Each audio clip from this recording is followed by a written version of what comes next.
करने का मौका मिला, इसीलिए इस लखड़ाही जमोड़ी की पूरे समस्त ग्रामवासियों को और पूरी ऑर्गेनाइजर टीम को मैं दिल से सेवा जोहार करता हूं। और मेरे साथ आए भाई संतराम टेकाम जी, अतुल राजा उइके जी, मिथुन धुर्वे, संजय उइके भाई और तमाम युवा साथीगण, और आज के मुख्य अतिथि के रूप में आए दादा साजवा दरबार से मान सिंह उनाती जी, और हमारे सामने बैठे गोटुल की जो जमीन है उनको दान में देने वाले हमारे दादा को भी चरणों में सेवा जोहार अर्पण करता हूँ। उनका साथ बड़े बुजुर्ग और ग्राम के सभी मातृशक्ति पितृशक्ति युवा साथियों को मैं सेवा जोहार करता हूँ। सगा साथियों, आज 16 नवंबर के दिन यहाँ पर जो कार्यक्रम रखा गया है, मैं अपने विचार व्यक्त करते हुए अपनी बातों को शुरू करते हुए, जैसे यहाँ मंच संचालक महोदय ने बताया कि मोबाइल में देव रावण भलावी को सर्च करते हैं उनके बच्चे, फेसबुक में व्हाट्सएप में मैसेज पढ़ते हैं। ये मेरे लिए बहुत सौभाग्य का विषय है कि मैं कुछ ऐसा काम कर रहा हूँ कि छोटे छोटे बच्चे से लेकर सियाने बुजुर्गों तक मेरे वीडियोस देखकर कुछ सीखने की कोशिश करते हैं। ये मेरे लिए बहुत बड़ी सौभाग्य की बात है। सबसे ज्यादा उनके लिए जोरदार ताली होगा।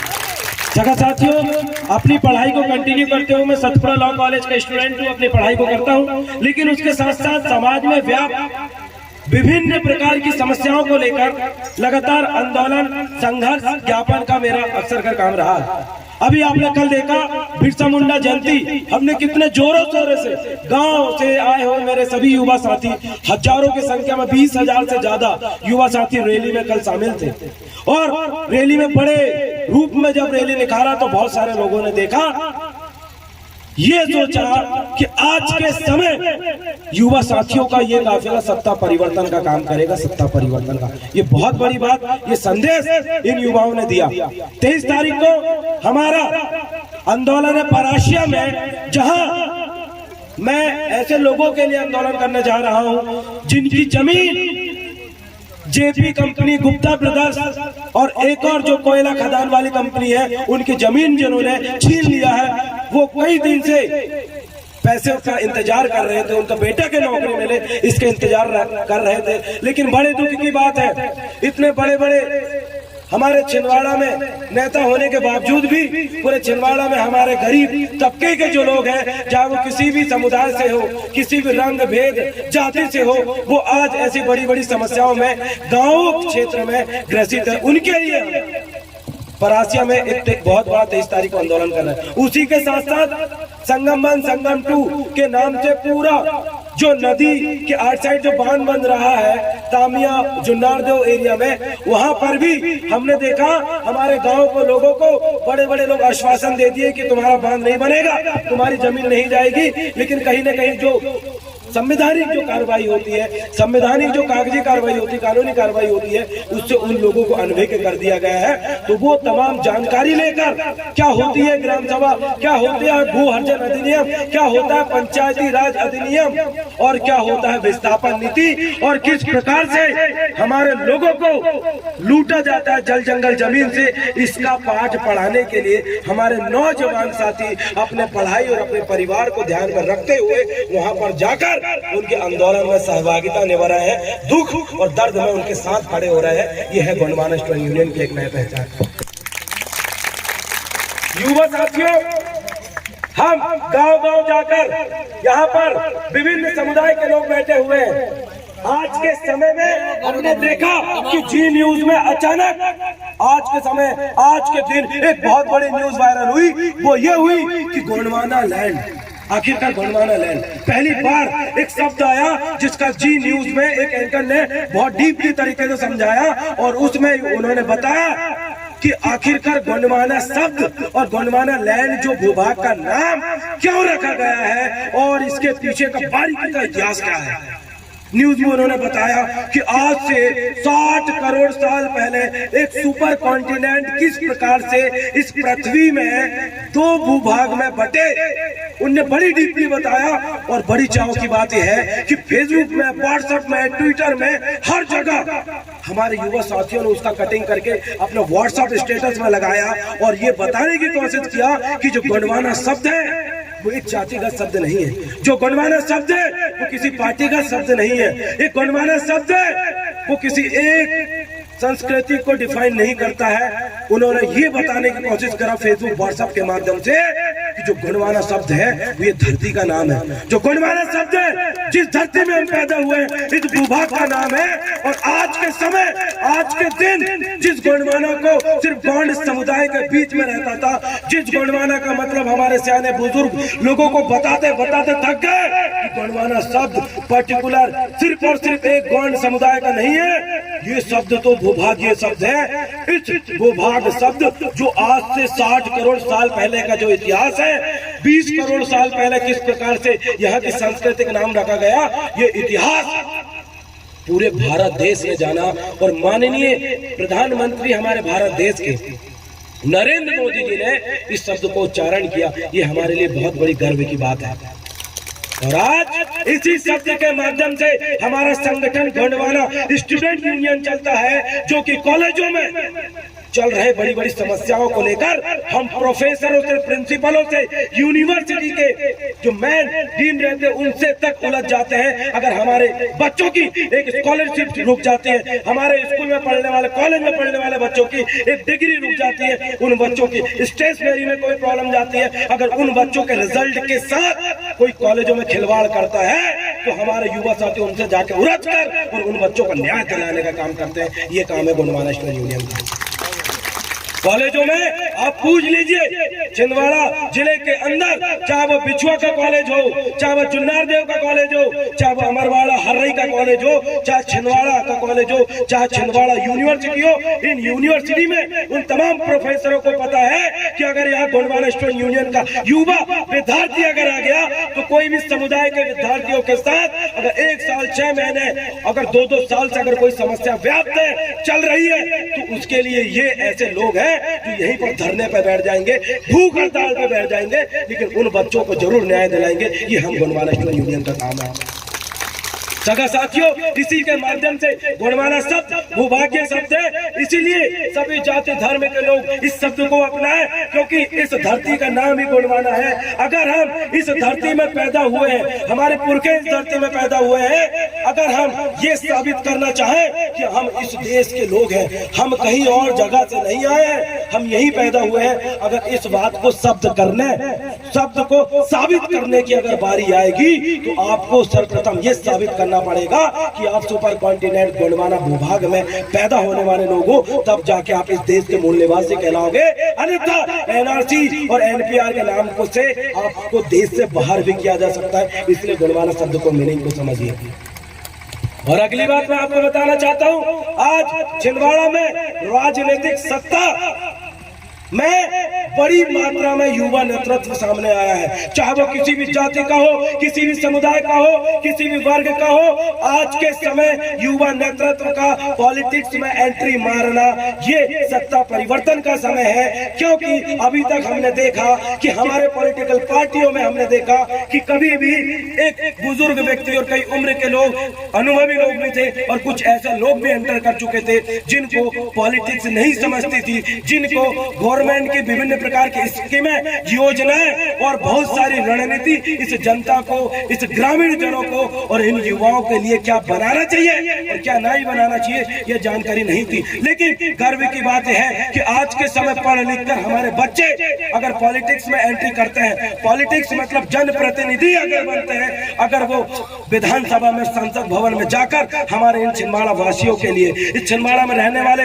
नए युवा पीढ़ी के लिए उनके एजुकेशन के रूप में अगर नए नए स्कीमें उनकी पढ़ाई के लिए, यहाँ छिंदवाड़ा में अगर रिसर्च सेंटर जिसमें हम लोग खोज कर सके, अगर यहाँ छिंदवाड़ा में बड़ी बड़ी यूनिवर्सिटी, बड़े बड़े कॉलेज, अगर ऐसे नए नए चीजें अगर यहाँ ओपन होती है तो हमारे बच्चे बड़े बड़े वैज्ञानिक बन के निकलेंगे। लेकिन अगर इसी छिंदवाड़ा की प्राकृतिक संपदा में धुआं निकलने वाली फैक्ट्रियां जिससे वातावरण गंदा होता है, अगर इसी छिंदवाड़ा में हमारे जमीन के अंदर से कोयला निकाल कर पूरी जमीन को खोखला कर अगर भूभाग को कमजोर किया जा रहा है, अगर इसी छिंदवाड़ा में जंगलों की कटाई करके वहाँ विभिन्न प्रकार की कंपनियां स्थापित करेंगे तो इससे पूरा छिंदवाड़ा का भी नुकसान होगा और छिंदवाड़ा में रहने वाले विभिन्न संप्रदाय का नुकसान होगा। इस चीज को नजरअंदाज करते हुए अगर हम और हमारे सभी नेतागण इस और फोकस करें कि छिंदवाड़ा को औद्योगिक क्षेत्र या विभिन्न प्रकार का फैक्ट्री वाला क्षेत्र ना बनाते हुए शिक्षा का क्षेत्र, खोज करने वाले वैज्ञानिकों का क्षेत्र अगर बनाएंगे तो छिंदवाड़ा तरक्की करेगा, नहीं तो पूरा छिंदवाड़ा दूषित होकर खत्म हो जाएगा मेरा युवा साथी। तो हमें इस ओर ध्यान देना है कि विभिन्न राज्यों से लोग हमारे पातालकोट में, तामिया में हमारी जल जंगल जमीन की सुंदरता को देखने के लिए आते हैं। इतनी सुंदरता छिंदवाड़ा में, बड़ा महादेव, पचमढ़ी, भीमबेटका, पातालकोट में जब आके देखते हैं कि यहाँ पर तो प्रकृति की इतनी प्यारी सुंदरता है, लेकिन दूसरी ओर हमारे छिंदवाड़ा को कुछ लोग व्यापार के नाम पर, उद्योग के नाम पर पूरी तरीके से खत्म करने के लिए आतुर है। सर्वप्रथम हमें हमारा अस्तित्व बचाने के लिए, हमारे आने वाले बच्चों का अस्तित्व बचाने के लिए हमें उन जंगलों का संरक्षण करना पड़ेगा, हमें उन प्राकृतिक सौंदर्य का रक्षण करना पड़ेगा, अन्यथा आने वाले समय पर यहाँ का पूरा वायुमंडल पूरा धुआं हो जाएगा, यहाँ का वायुमंडल पूरा प्रदूषित हो जाएगा, पेड़ पौधे नहीं बचेंगे। तो वो अमीर लोग जिनके पास पैसे हैं तो विदेशों में जमीन लेकर रहने लगेंगे, वो लोग जिनके पास पैसे हैं वो मंगल ग्रह में जाकर जमीन लेकर रहने लगेंगे, वो लोग जिनके पास पैसे हैं वो विदेश में जाकर जमीन लेने लगे हैं। लेकिन हमारे पास इतना पैसा नहीं है कि हम विदेश में जा सके, इसीलिए हमें इस छिंदवाड़ा जिला की, इस भारत देश गोंडवाना भारत की जो जल जंगल जमीन है उन्हें सुरक्षित रखने के लिए लड़ना पड़ेगा। नहीं तो हम तो सांस ले रहे हैं, हम तो फसल उगा रहे हैं, हम तो पेड़ पौधों को देख पा रहे हैं, लेकिन क्या होगा अगर आने वाली हमारी 2 पीढ़ी को अगर स्वच्छ वातावरण में सांस लेते भी ना बने तो उनके लिए बड़ा दुख का विषय रहेगा। इसलिए हमारी जिम्मेदारी है, हमारे पुरखों की जिम्मेदारी थी कि हम तक उन्होंने पेड़ पौधा और स्वच्छ पानी को पहुंचाया, हमारे बाप दादाओं की जिम्मेदारी थी कि हम लोगों के लिए इतना सुपर वातावरण वायुमंडल बना के छोड़ा। हमारी भी जिम्मेदारी होनी चाहिए कि हमारे आने वाली 2 से 3 पीढ़ी तक ये वायुमंडल और स्वच्छ वातावरण रहे, अन्यथा जैसे दिल्ली में पूरा धुआं हो जाता है, पूरा प्रदूषण फैला रहता है, आप खुलेआम सांस नहीं ले पाओगे, ऐसा माहौल अगर छिंदवाड़ा में बना तो हमारे लिए बहुत दुर्भाग्य का विषय रहेगा। इसीलिए हमारी लड़ाई में आप साथ दीजिए। बिरसा मुंडा का उलगुलान जल जंगल जमीन के लिए इसीलिए था क्योंकि आप भी जीवित रहो, आने वाली पीढ़ी भी जीवित रहे और हमेशा हम जीवित रहे। इसीलिए हमें ऑक्सीजन जरूरी है, हमें स्वच्छ वायुमंडल जरूरी है, हमें कोयला और ये डीजल और विभिन्न प्रकार से जो नीचे से निकलने वाली प्राकृतिक संपदा को नुकसान पहुंचाने वाली चीजों से ज्यादा हमें क्या चाहिए, ऑक्सीजन चाहिए। इसीलिए जब बात आई बक्सवा के जंगल में कि आपको हीरा चाहिए या ऑक्सीजन, आपको सांस लेना है या हीरा चाहिए, तो 2 में से लोगों ने सांस लेने के लिए पेड़ पौधों को चुना।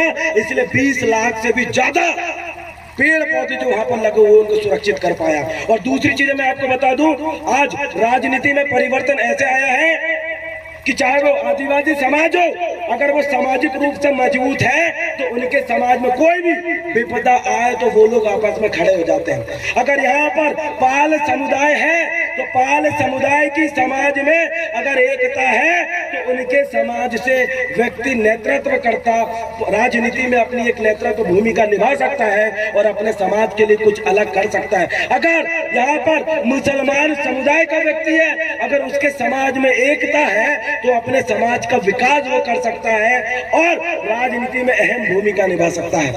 लेकिन जिसकी समाज अगर संगठित नहीं है तो व्यक्ति अकेला प्रताड़ित रहता है, मजबूरी में उसके घर परिवार के साथ गलत होने लगता है, जमीन लूटने लगते हैं, बीवी बच्चों को लोग प्रताड़ित करने लगते हैं। इसीलिए आज की राजनीतिक वातावरण में आपको अगर जीवित रहना है तो सर्वप्रथम आपको सामाजिक एकता लाना पड़ेगा। जैसे छिंदवाड़ा में मेहरा और डहरिया समुदाय के लोगों ने सामाजिक सम्मेलन रखा था जिसमें पूर्व मुख्यमंत्री माननीय कमलनाथ जी पहुंचे थे और पूर्व विधायक चंद्रभान सिंह चौधरी जी भी पहुंचे थे। इससे क्या संदेश मिलता है, जिसका समाज अगर संगठित है तो उस समाज के लोगों को राजनीति में एक अहम भूमिका मिलती है। जिस समाज के लोग अगर संगठित हैं तो शिक्षा के क्षेत्र में वो अपने बच्चों के लिए बड़े बड़े कोचिंग संस्थानों में पहुंचाकर कलेक्टर IPS बनवा सकते हैं। क्योंकि आज के समय शैक्षणिक संस्थानें इतनी महंगी हो चुकी है कि आपको यूपीएससी और बड़े बड़े एग्जाम क्वालिफाइड करने के लिए 50,000, 60,000, 70,000 रुपए महीने के खर्च करना पड़ता है। लेकिन आपका समाज अगर संगठित हो तो यहाँ से भी बदलाव आएगा।